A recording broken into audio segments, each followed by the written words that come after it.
Une question de Béatrice, une question de développement personnel. J'ai du mal à m'affirmer face à mon chef, je n'arrive pas à lui refuser des tâches supplémentaires qu'il me demande de faire. J'ai peur qu'il croie que je m'organise mal alors qu'il m'en demande de plus en plus. Que faire? Cette question, c'est pour vous, Maryse. D'accord.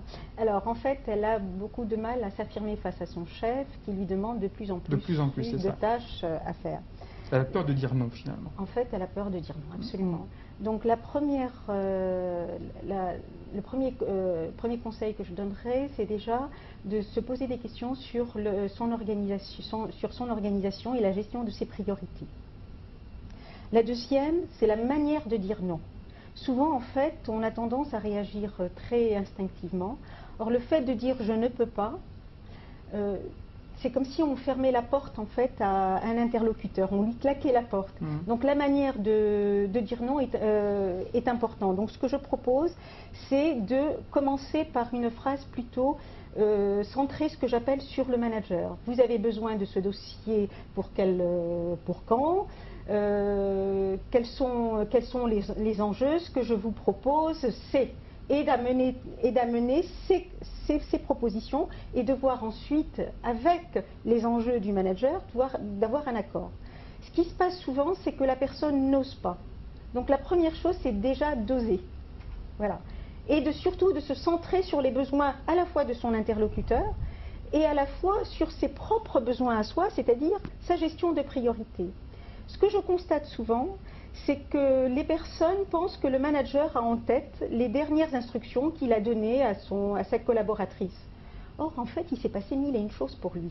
Donc, c'est pour ça qu'il est important de recadrer le contexte et de lui demander pourquoi vous en avez besoin, ne pas hésiter de reposer les questions et d'apporter une solution et un délai à revoir ensemble.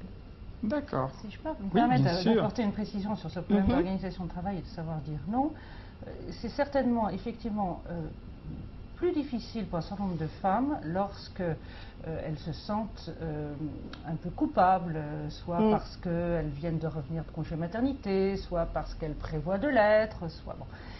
Il peut y avoir une sensibilité féminine particulière sur cette question. Néanmoins, force est de constater que le problème de l'organisation du travail et du pouvoir de dire non au manager n'est pas spécialement supporté par les femmes. C'est un problème d'organisation du travail beaucoup plus large et de pression sur les lieux de travail liée à l'organisation qui est mise en place depuis 10-15 ans, une bonne quinzaine d'années maintenant dans les entreprises françaises, qui nous provient d'outre-Atlantique, et qui engendre une pression extrêmement importante.